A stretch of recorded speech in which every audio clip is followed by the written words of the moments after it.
Your summer is beginning. Your life is beginning. But there is a third beginning, the one that can breathe fire into the other two. It is the Pentecost fire of the Creator. That fire can take this one summer of your life and make it the pattern of your entire existence. A life that is wildly, dangerously, thrillingly alive. A fire well built will catch and climb and last. Built badly, it only smokes and dies. So carry a question with you this evening. Is a life any different?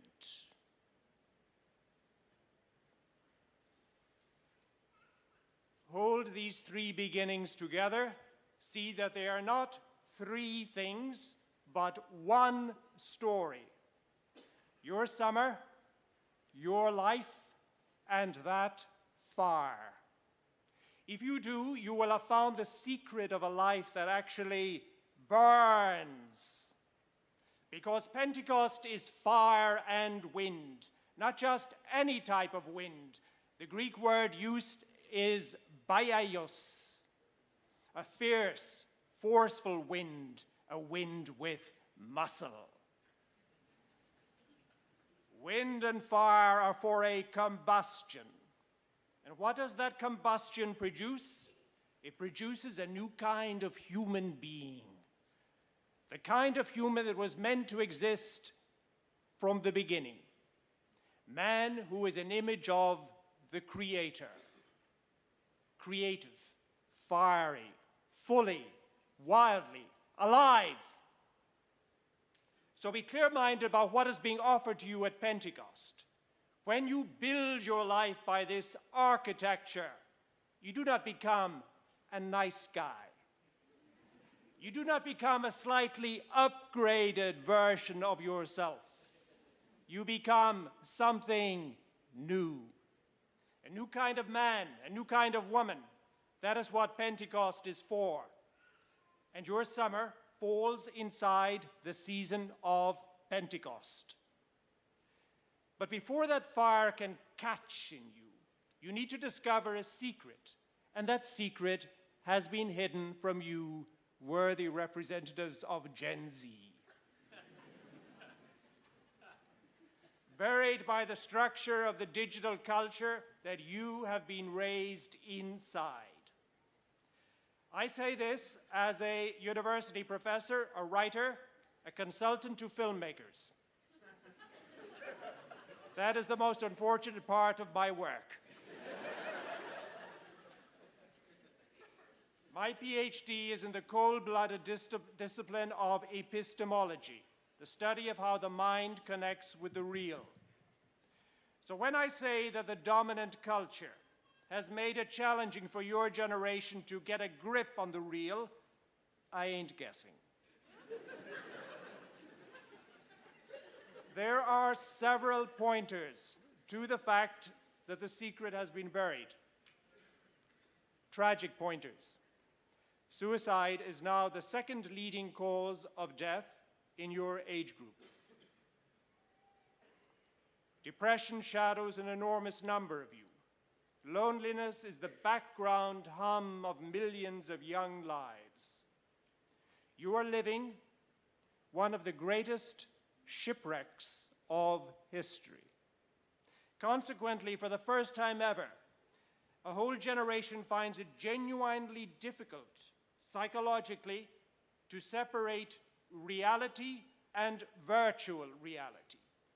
You are suffering from what can only be called a deep ontological vertigo. The dizziness of a soul that has lost its fixed reference points, trapped in a digital hall of mirrors, where truth is whatever the algorithm decides to serve you, where identity is endlessly fluid, and where solid physical reality somehow feels less real than the glowing screen. And it destroys in the human soul that which is absolutely essential for a wild, fully alive life. The awareness that you are a unique individual with a unique role to play in history because of your unique qualities. A role in which you are called to make a difference in this world by your Creator, a difference that only you can make. It is a culture that quietly makes people begin to feel themselves to be non-player characters in their own life. This has a terrifying implication. As you set sail from the harbor of youth to cross the ocean of life, you find yourself adrift.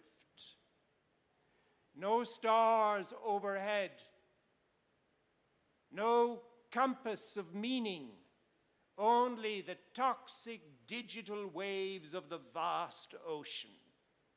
And this drift carries millions of young people to exactly the same place, to an island with a name, the island where all the NPCs live, the island of Med. Do you want to live on the island of Med?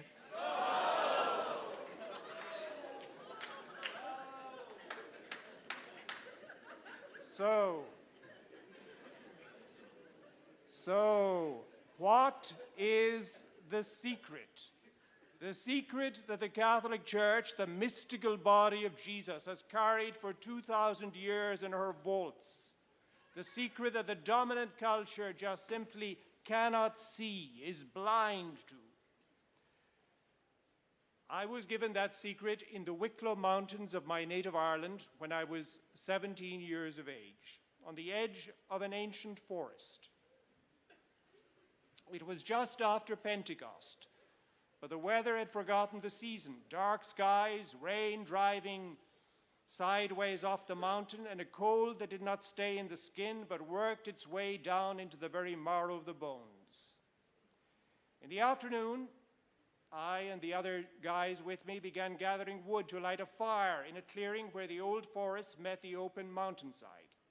Far off through the grey, we could see in the distance the very tall, round tower built 1,600 years before by the ancient Irish monks who had, after a long and rigorous training beginning at 17 years of age, set sail to the continent of Europe, disembarked, and blazed a trail through Western Europe that laid the foundations of Western civilization, creating an archipelago of lights that lay the foundations for everything good, true, and beautiful that we possess in the modern world. But I wasn't thinking about that then. I was 17, and I was frozen to the marrow, and I wanted a fire. And because I had been the venture scout, the other dudes with me expected me to make it. So we began. I searched the underbrush for what the forest had already discarded: the dead, the brittle, the finished, tufts of brown grass, papery ribbons of birch bark, fallen pine needles dried to the color of rust. I gathered them into a loose, soft nest no larger than my fist. This was the tinder, the most fragile material in the forest, the stuff that had already died, the offerings that nobody wanted. Yet nothing could begin without them.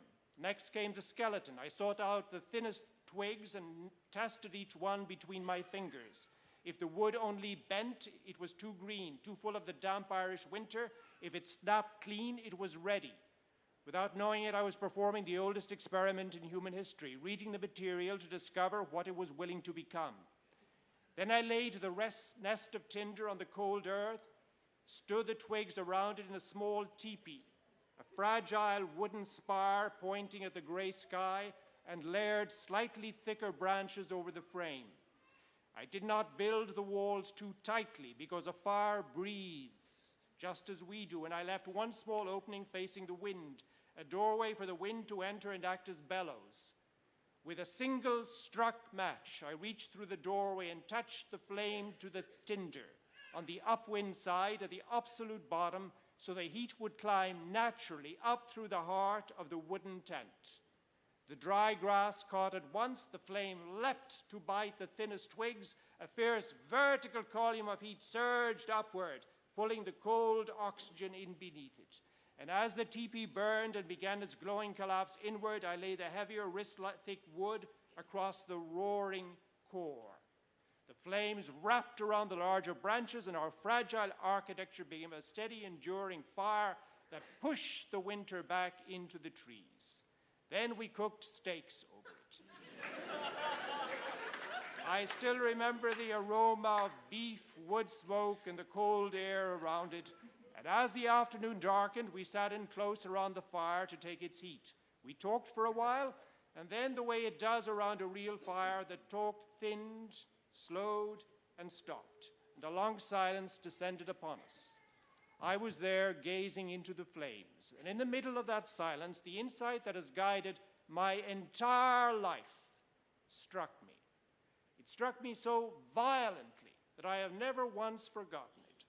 Everything that came afterwards, all the 12 years of studies for the priesthood, all the long years of studies for my PhD, all the work over Einstein's theories of relativity, the mysterious implications of quantum physics, and so on, all of this, every bit of it turned out only to be a confirmation of what hit me that day in the gut, before my mind had even time to put it into words. What struck me was not that the fire was beautiful. It was. What struck me was that the fire was right. There had been a correct way to build that fire. And that correct way was not a way I had invented. It was encoded in the structure of reality itself, in the physics of combustion, in the behavior of heat, in the relationship between oxygen, wood, and wind. I had not created the architecture of fire. I had discovered it. I had submitted to it. And the submission had produced the heat, the fire, the energy in the middle of the freezing Irish day. And then the lightning idea struck me.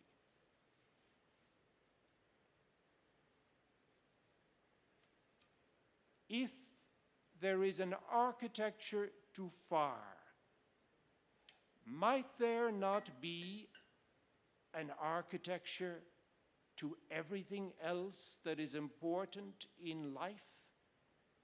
To life itself? To living a vibrantly full human existence? Might there not be a structure, a grain, a pattern that I do not get to invent, but only to discover and to align myself with it? Might there not be underneath all the competing opinions in society an objective order to a fully alive life, as real as the physics of combustion, as discoverable as the architecture of that teepee, and as unforgiving when you rebel against it as the cold Wicklow wind is when you throw wet logs onto a spark? That is the question contemporary civilization will not allow you, Gen Z, to ask.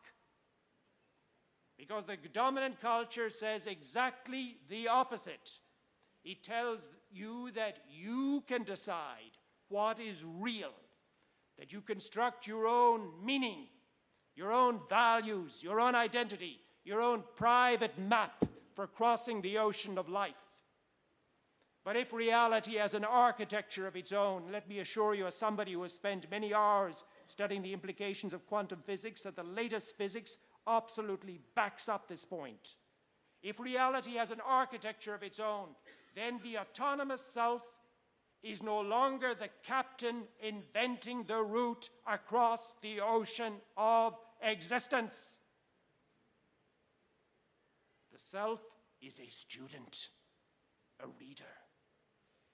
A 17-year-old on the cold ground in the Wicklow Mountains discovering that the fire knows something that he does not. The second thing that the fire taught me is the heart of Pentecost. The supernatural does not bypass the natural. Catholicism ain't a religion. We ain't into building religious people. We are into the real. The real into reality. Grace does not arrive like an alien force from outside annihilating the real. Grace works the way fire works. It enters the structure that you have built for it. It moves through the grain of the material that you have prepared. And it transforms that material into something it could never have become on its own, and yet something it was always secretly made to become.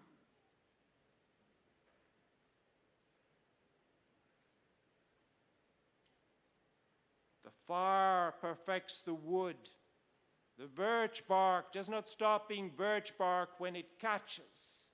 It finally becomes what birch bark is for. But, and here is the warning the fire taught me before I had words for it, if your natural foundation is a chaotic, sodden mess, the flame has nothing to grip. If you build a human life the way a fool builds a fire, throwing whatever is nearest onto the heap, ignoring the architecture, smothering the doorway where the wind needs to enter, then when grace arrives, it finds nothing to purchase. Not because grace is weak, grace is powerful. But because you never built the structure that grace was designed to perfect. Grace presupposes nature. Gratia supponit naturam. The young guy in the Wicklow Mountains did not have the freedom to make that fire burn downward. He had the freedom to discover which way fire burns and to build it accordingly. And that discovery was not a prison for him. It was the beginning of energy. So here is the first instruction of this summer. Build the teepee. Leave the doorway for the wind to enter. Strike the match and burn. But where do you find the blueprints? Where are the architectural plans for a wildly alive life kept? In the vaults of the mystical body.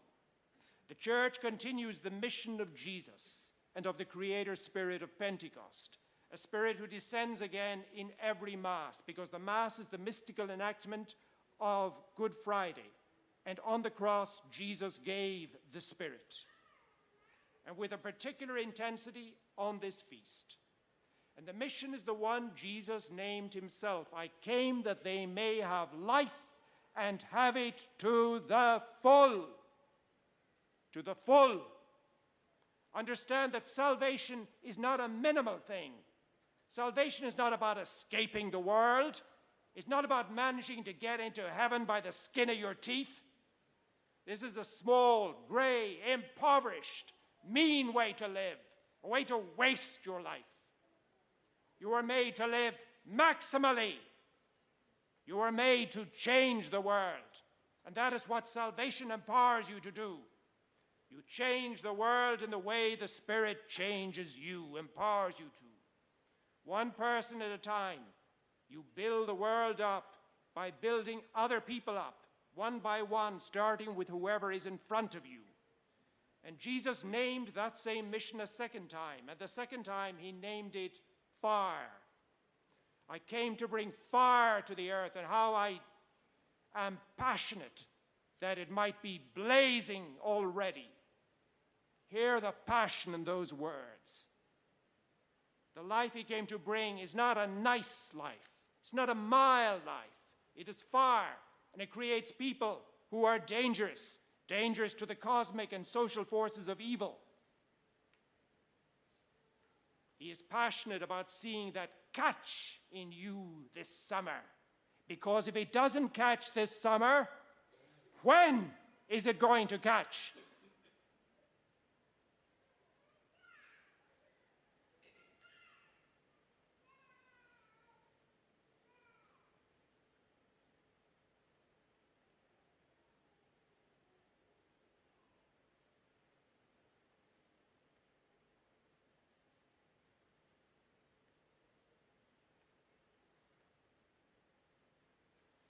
This will happen, we pray, this summer and throughout your life, but it occurs in a war zone, a real war, a dramatic clash between cosmic forces of genuine evil and the creative forces of the Creator.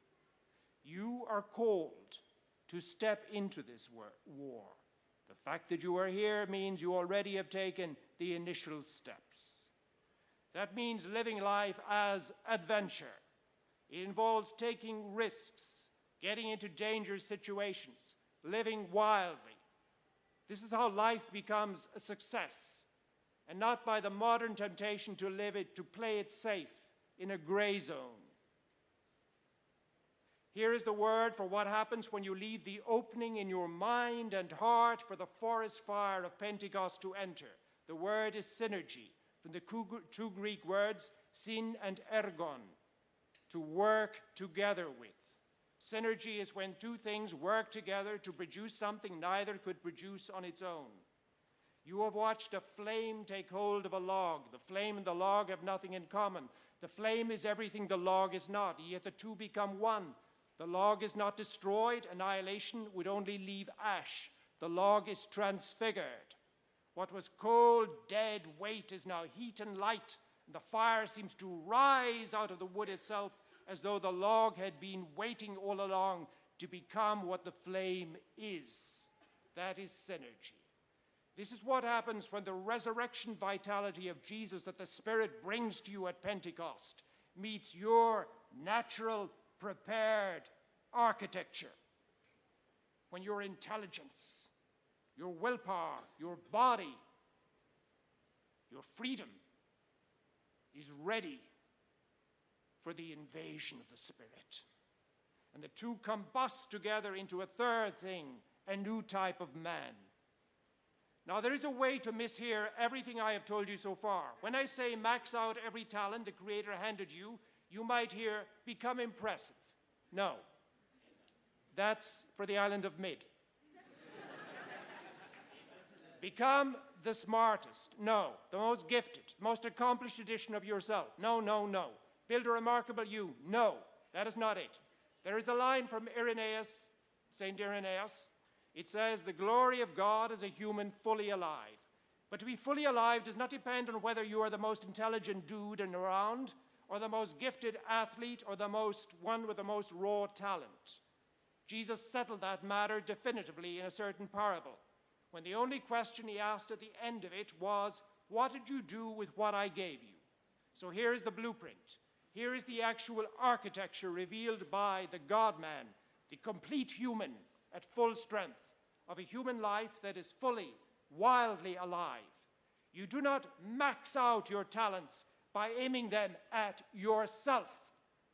You max them out by aiming them at others. You take everything that you were given, your intelligence, your freedom, your strength, your imagination, your humor, your own particular unrepeatable self, and you spend it, pour it out, creatively, imaginatively, to build others up, to change the world. The highest form of that is in the hero. And a hero, the perfect hero, the complete hero, who is also the complete man, has already appeared in history. The maximal use of a human life is the total gift of a human life. That is the architecture of every single man and woman in the Catholic Hall of Fame, the greatest Hall of Fame that exists. The dudes and gals we call saints. Every one of them caught fire by pouring it out. Every one of them had their own wounds healed by healing the wounds of others.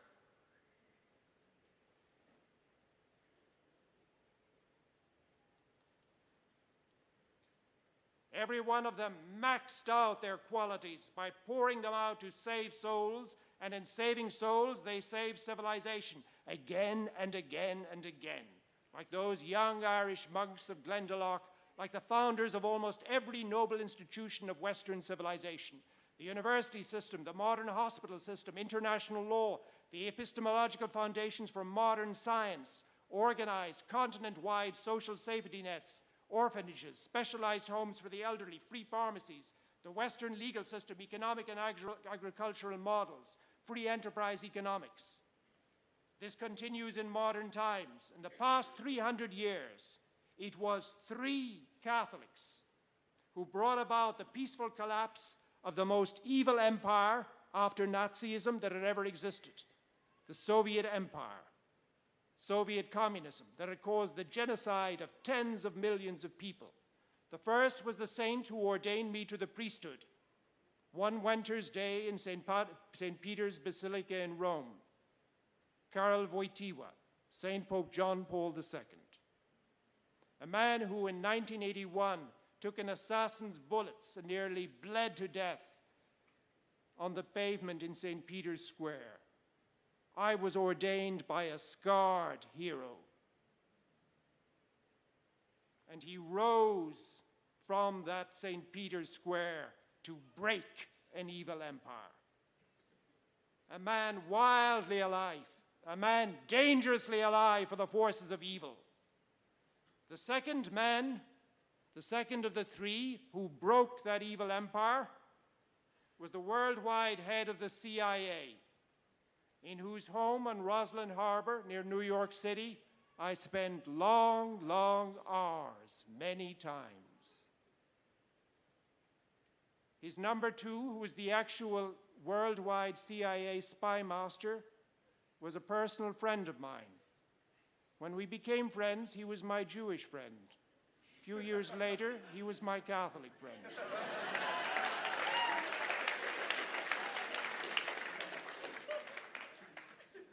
But it was due to her.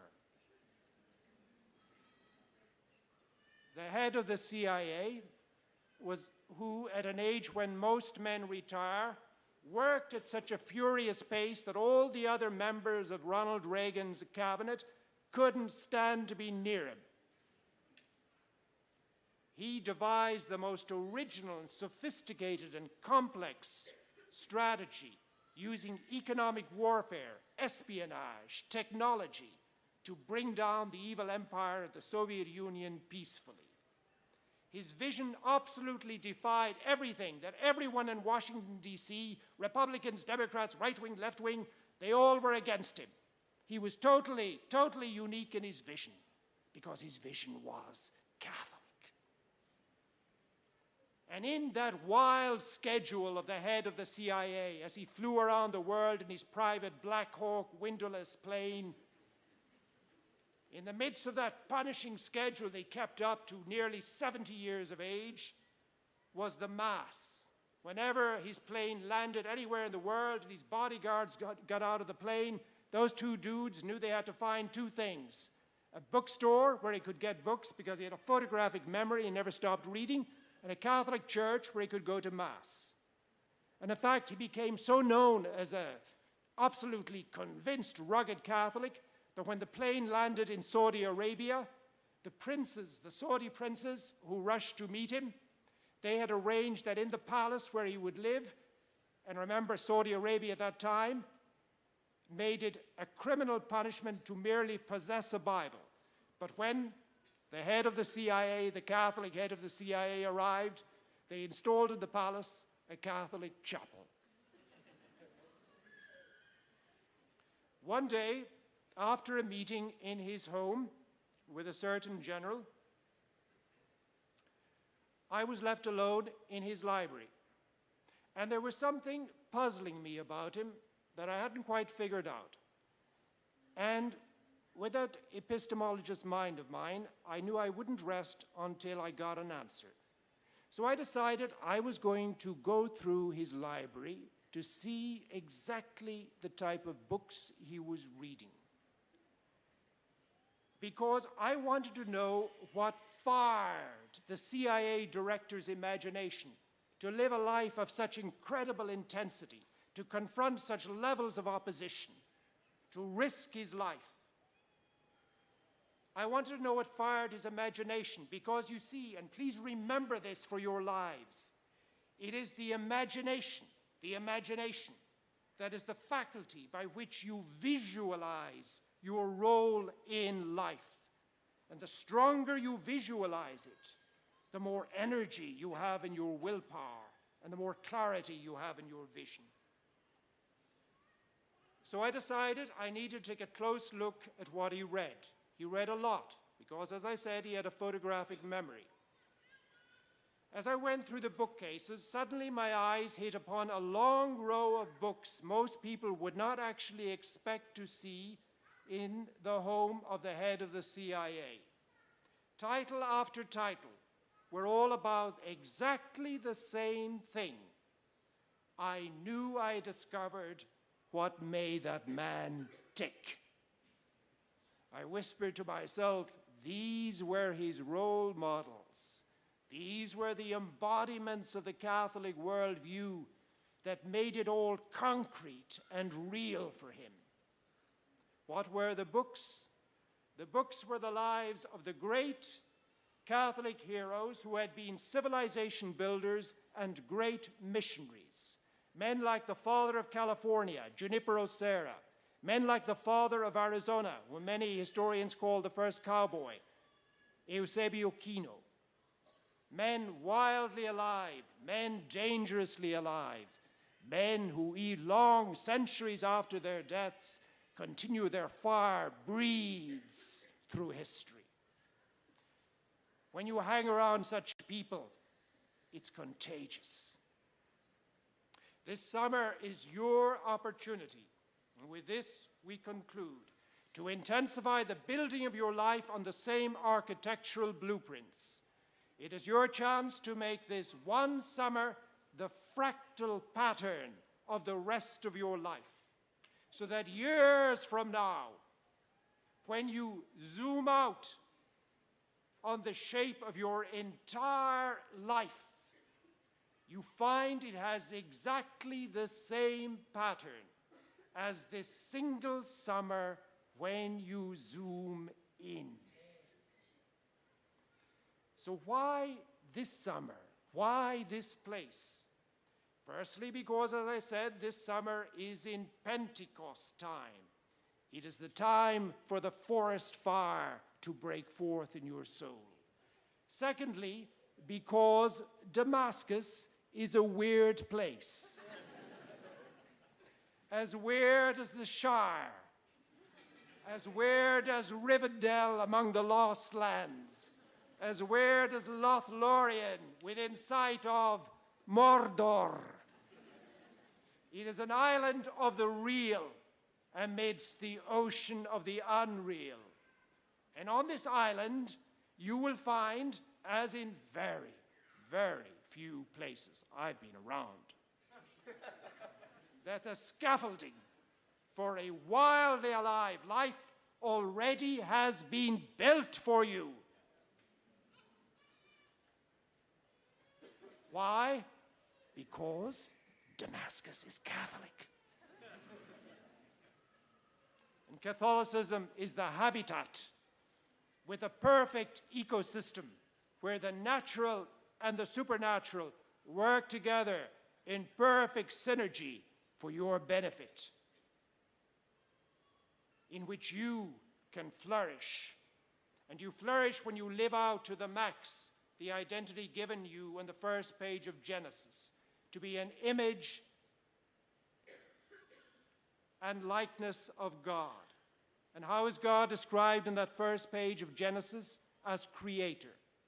So everything in this place, every activity, every part of the program has been built like the teepee of twigs and branches and logs in the Wicklow Mountains, built so that you can act creatively, so that you can build up every young person placed in your care.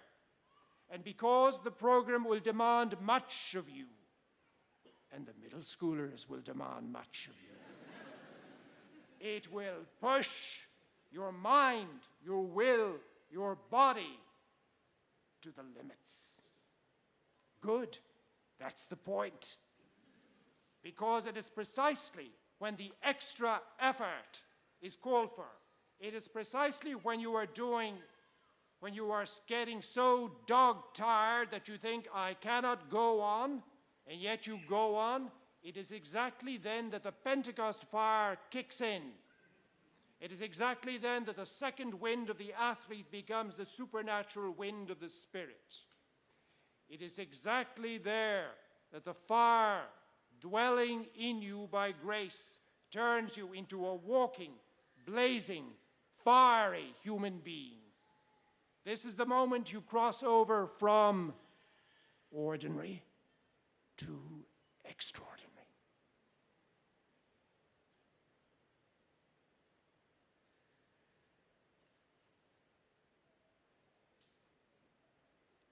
And the fuel for it all is in the holy sacrifice of the Mass, the event where St. John says Jesus handed over the Spirit, where the Pentecost fire is breathed into you again, and adoration, which is that same event of Pentecost held still, so that you can rest inside it.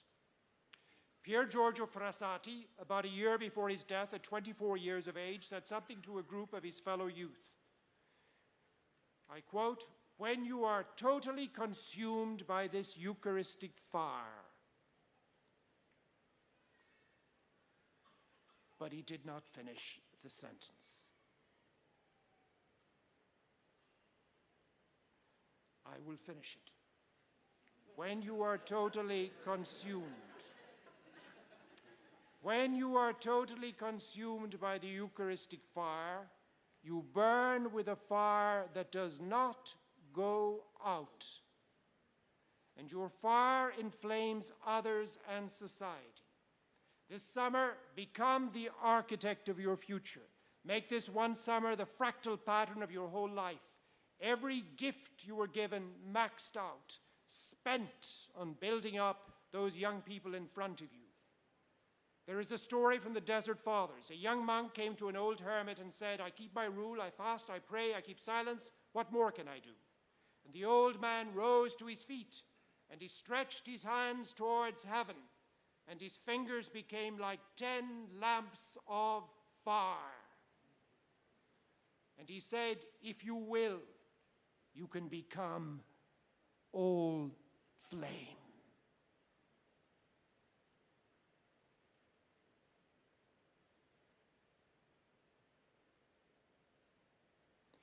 If you will, you can become all flame. This summer, light the flame that will turn your whole life into a flame. Build the teepee, leave the doorway for the breath of the Spirit. Strike the match and